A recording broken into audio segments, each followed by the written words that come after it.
Hey y'all, welcome back. Today we will be doing the Texas Longhorns football preview. And this is going to be very similar to our NC State video. I'm going to go over changes, players, and then I will be predicting every single game in their schedule. So starting off, this is their depth chart. Texas has a very good team this year. This is full of 4 or 5-star talent. You have Quinn Ewers returning at quarterback. And anybody in bold is returning starter. So Texas does have a lot of returning starters, but we have Quinn Ewers returning at quarterback. He is primed to have a Heisman season. I think the least he can get is probably runner up, but he could maybe do worse. But yeah, Quinn Ewers can have a great season. At running back, you have the duo of C.J. Baxter and Jaden Blue. They'll be splitting carries this year, is what I've been hearing. I think both of them are really good. Jaden Blue's really fast. Baxter's more of the bruiser. So their duo is going to be pretty good. At wide receiver, you do have 3 new wide receivers in Matthew Golden, Silas Bolden, and Isaiah Bond. But this trio should be very good because they're all pretty good wide receivers at their respective colleges. At tight end, you have a Martin Niblack. It could also be Gunnar Helm. It's just what I'm hearing everybody say. Martin Niblack's going to be it, but Gunnar Helm is also a very solid option. He is more of a blocker, but yeah, they're also very square tight end. At O-line, they do have 4 of their 5 starters returning. They have Cameron Williams, who is new, but also primed for a breakout season. DJ Campbell, who is a sophomore. And he could definitely have a breakout season. He was a 5-star recruit, top lineman in his class, and it's just time for him to break out. So watch out for him. You have Jake Majors, a veteran. I thought he was going to leave for the NFL. Apparently he's staying. He is a redshirt senior, so he will be a veteran commanding the O-line. Then you have Hayden Connor, another senior, I'm pretty sure. And he will also be helping that interior line that should be very good this year. And at left tackle, you have Kelvin Banks, who is supposed to be the first or the second best tackle in college football. Probably going to be a top 10 pick next year. So Texas is very squared off of their O-line. At defense, at the buck, you have Trey Moore and Jackie Barron Sorrell, so them two are going to probably be edge rushers. Then you have Vernon Broughton at nose tackle and Alfred Collins at D tackle, so them two are going to be on the inside. And Trey Moore was probably the best edge rusher in the group of 5 last year with UTSA. And Barron Sorrell, he was one of my favorites last year. Whenever I went to games, I feel like he always stood out. So watch for him, especially with him maybe being the feature edge rusher. At wide linebacker, you do have David Benda, who is a veteran. He's a redshirt senior. He's going to be very good. Then you have Anthony Hill, very high-ranked recruit. He's going to be very good. He is replacing Jalen Ford, though, who was a very good player. So he does have a pretty big hole to fill. Next, at corners, you have Malik Muhammad, one of the best rising stars. This will be his sophomore year. He was very solid last year. He was playing against Washington's best wide receivers in the college football playoffs. So watch out for him to have a breakout season. You have Gavin Holmes, who's solid. He'll be a pretty good corner. I don't really expect him to have anything crazy, but he should be pretty solid. At nickelback, you have Jonte Barron. He was a transfer last year, transferring to Texas. He played a pretty good amount. I thought he was going to transfer out, but apparently he's staying, so he's going to be playing nickelback. And you have safeties. You have Derek Williams Jr., very highly ranked recruit. Should be pretty good there. And that strong safety, you have Andrew Mukaba from Clemson, one of the best safeties in the ACC, so he should be one of the leaders on that defensive backs room. For Texas' biggest changes, there's a lot of changes, right? You lost your 2 best defensive players, Devondre Sweat and Byron Murphy. Byron Murphy was the 16th pick in the NFL draft in Devondre Sweat was a third rounder. So you are going to be losing some talent there. But I do believe the guys coming in are going to be able to fill in that role. You do have 3 new wide receiver starters. So after Donnie Mitchell, Xavier Worthy, and Jordan Whittington left, you had 2 first-round picks leave. So honestly, who knows what's going to happen. I do think Isaiah Bond, Silas Bolden, and Matthew Golden should be able to fill in the good role, but we will see. Possibly their biggest change is them joining the SEC this year. They've been a Big 12 program for about the past 20-ish years. Before that, they're in the Southwest. Maybe actually 30 years, but this is definitely going to probably be the hardest conference Texas ever played in. They do play some very good teams. You're going to have to deal with Georgia, Ole Miss, Alabama in the conference championship maybe. You are guaranteed to play Georgia, but I do think with Texas going to Alabama, being Alabama last year, that they could definitely do pretty well in the SEC. And then Trey Moore and Andrew Mukaba are going to lead the defense. And I feel like this defense just needs some more players that can be leaders. And these guys were both very good at their respective colleges, and I do think both of them will do pretty good at Texas. The biggest questions for Texas is, will Quinn Ewers have a breakout season, right? And part of this is, will he even stay healthy? The past 2 years, he has not played every single game. And I don't know if that's going to happen this year. I'm not worried because there is Arch Manning as a backup, and he looks very good in Texas spring game. So I do think Quinn Ewers will have a really good season. He had a really good one last year, but he could get injured. So watch out for that. If he gets injured in a stretch, if he gets injured in the stretch where we have to play Georgia, so if you look at the schedule here, we have to play basically Oklahoma, then Georgia. Then we kind of have an easy game versus Vandy, then Florida. So if Quinn Ewers gets like injured in the Oklahoma game, that's gonna be big because Oklahoma could definitely beat Texas. Then Georgia, I guess sophomore now, and Arch Manning having to play against Georgia would be very tough for him. Vanderbilt should be easy, but then Florida's going to be a solid team this year, so it's going to be hard for Texas if Quinn Ewers goes down. Our defense is going to be losing 7 starters, so that is a question. What will happen? I do think with our new additions and our just depth on defense, including Colin Simmons, the top edge rusher in his class, I think we'll be fine. But if some people go down and these freshmen aren't looking that good, it could be pretty bad for Texas. And lastly, it's kind of one I touched on earlier. Will Isaiah Bond and Matthew Golden fill in the hole of Donnie Mitchell and Xavier Worthy? And it's a really big question because I don't know if it's going to happen. Isaiah Bond was obviously great for Alabama last year. I don't know much about Matthew Golden. I know he was good last year, but I don't know too much about him. So we'll just have to see.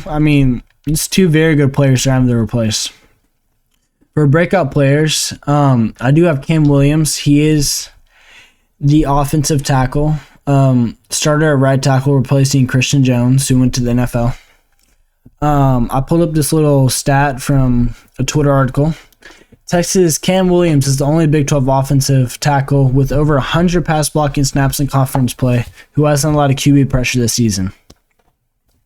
So to simplify that for y'all who might not know what that means, he basically played over 100 snaps, right? And not a single snap did the quarterback get any pressure. That player was completely out of the way. The quarterback probably didn't even notice them. That's really good.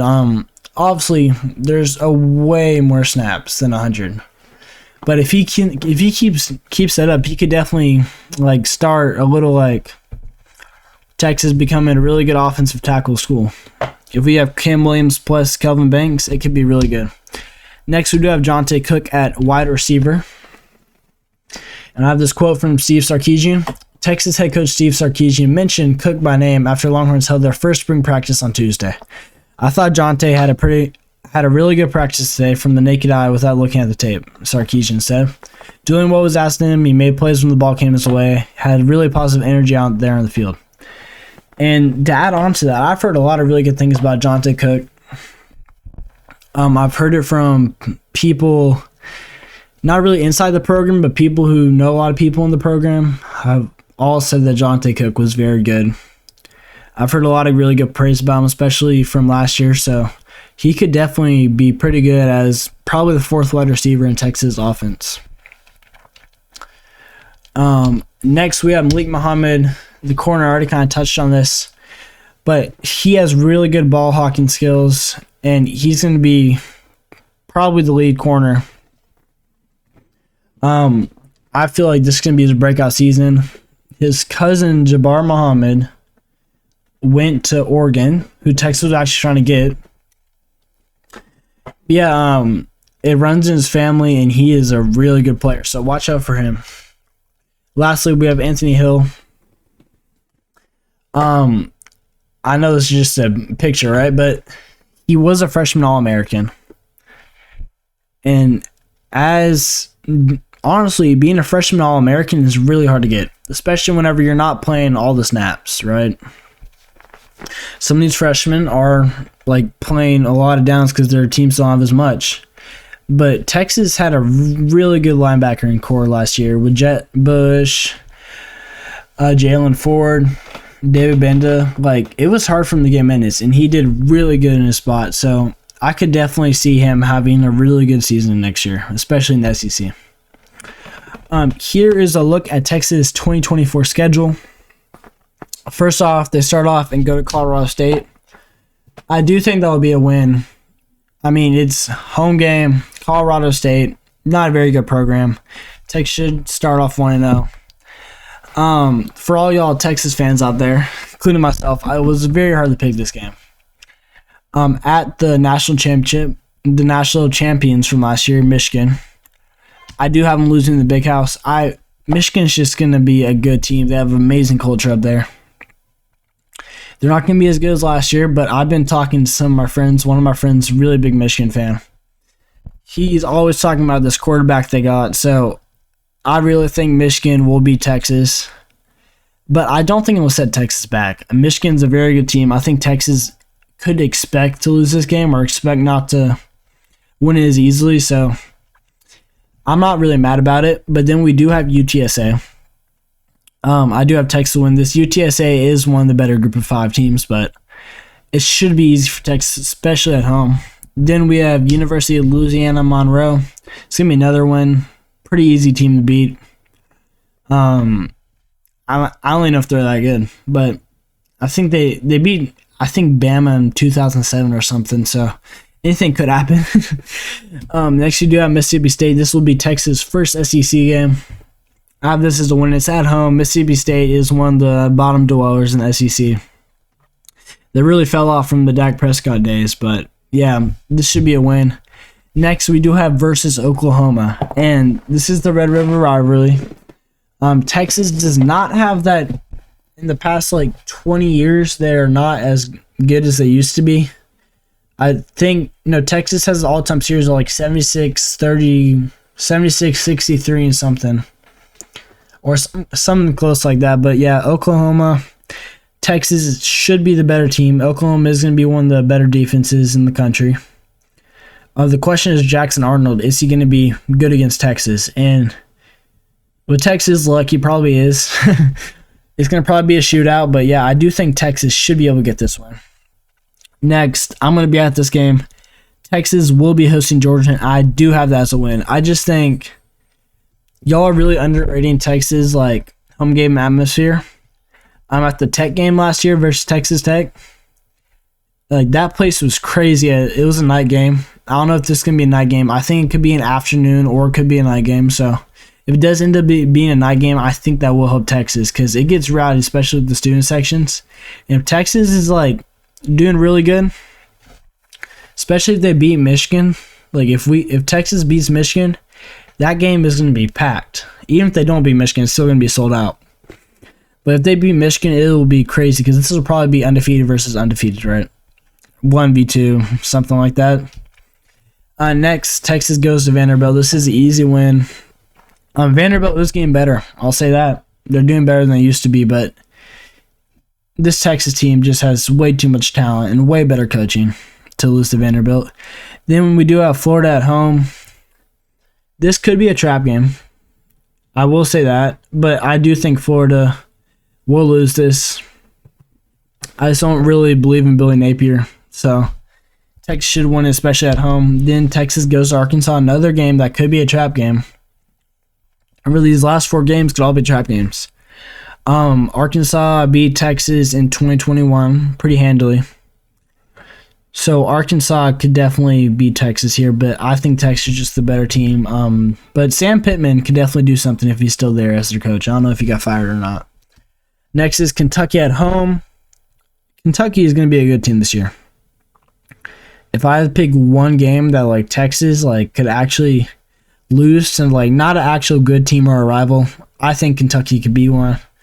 I do have Kentucky being solid this year, 7-5, maybe 8-4 if they do real good, but Texas should handle them at home. But you never know.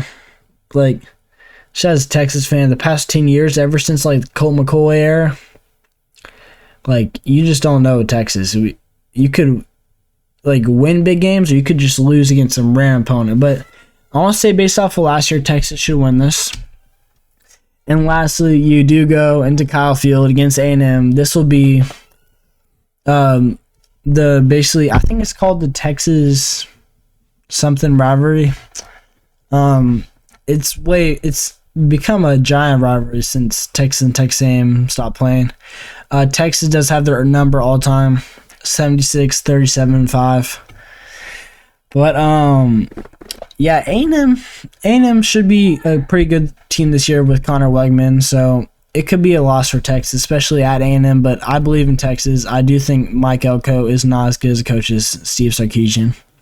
But yeah, if y'all enjoyed this video, make sure to like and subscribe. If y'all have any disagreements with me, anything you were like, oh, that was a really stupid take, please send me in the comments. I'd like to talk to y'all about that and all that. But yeah, hope y'all have a good day. May God bless y'all, and bye-bye.